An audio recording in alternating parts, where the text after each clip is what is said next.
This is Hoops Highlights with Brett Beck, only on KTVO. Good evening, everybody. There have been some changes for tomorrow's district championship basketball games.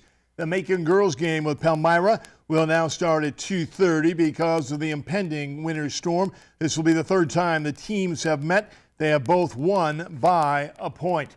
At 1 o'clock tomorrow in girls action, La Plata will meet Community. La Plata has won 5 out of their last 6. The Bulldogs will have to stop Sam Jett of Community. Jett started her career at La Plata. I think we're going to match up well with them physically. We've got a couple of shooters. Of course, we know that they have a couple of shooters. I think physically, like I said, we're both similar in that regard. There is a change in the time of the Novinger-Meadville Boys District Championship game. It will now start at noon. Meadville won the regular season matchup 71-63. Novinger's game plan is simple: make the most of every possession.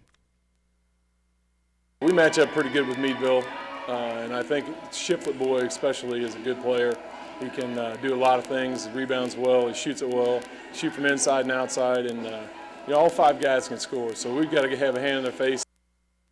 Scotland County will face Knox County in the boys district title game. The Tigers are 20 up and 3 down on the year, but 2 of those losses have come to Knox County, including one last week.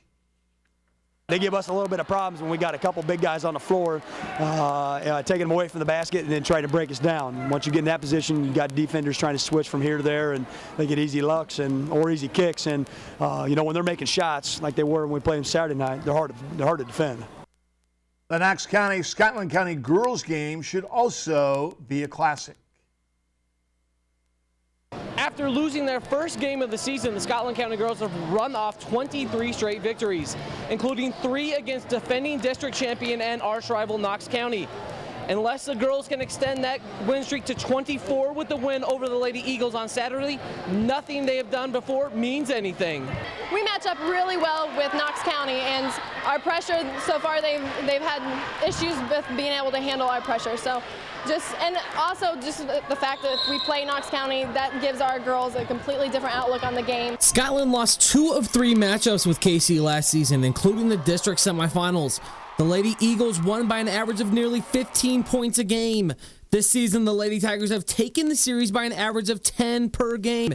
SC senior point guard Randy Slaughter has a fairly simple philosophy for what could be a huge task. You just got to keep watching film and working on what we know about them and not letting anything get in our head. I mean, it is really hard to beat a team 3 or 4 times, but we've done it before and we'll do it again. Entering the season, Knox County was the team everybody was aiming for. Now with the season boiled down to just 1 game, how can the Lady Eagles extend their season? Right now, the biggest challenge we're facing with Scotland County is just execution. And mentally coming prepared to play and to be aggressive, and we've done that at times against Scotland County, but we haven't been able to hold it for 4 quarters. For the Knox County seniors, this game is about more than beating your rival and winning a district title. They've done all that. There's also the motivation of coming up just 1 stop short of making it to the Final Four last season. There's a lot of motivation. Every time you have success, you want more success. It was a really great ride last year, and to maybe do a little better than last year would be great. If the Lady Tigers can grab that 24th straight win, they will move on to sectional play and a matchup with either Cairo or Paris. If KC can pull the upset, defend their title, and end their rival season, they will be 1 exit closer on their road to Columbia. Reporting in Queen City, Ryan Ronan, KTVO Sports. Thanks, Double R. Both the Tumble basketball team showed a lot of improvement this year, and next year should even be better. Here's Darius Joshua. Let's start with the girls team. Coach Kevin Patterson and the Bulldogs were dealt an early blow when senior Carissa Height injured her foot in the first game of the season. OHS then finished the first month of the season 2-5 before getting back to 500 at 7-7 with a big win over then 13th ranked Keokuk in a conference win over Des Moines Lincoln.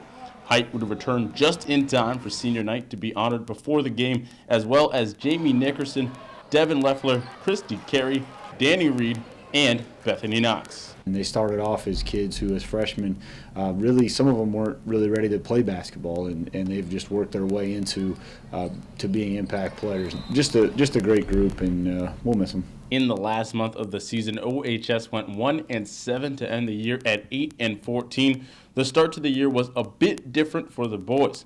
Ottumwa ended the first part of its year at 5-3 and was 5-1 in the Metro Conference, beating all of its opponents except Des Moines Hoover. The Bulldogs improved its record to 8-4 before restarting the tough conference schedule. OHS went 1-5 in all its conference rematches before finishing the regular season at 10-11.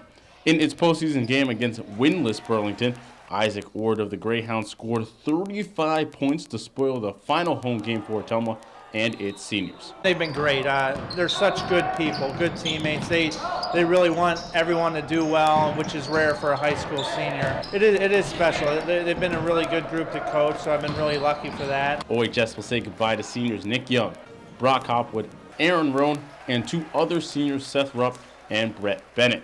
The boys finished the season at 10-12.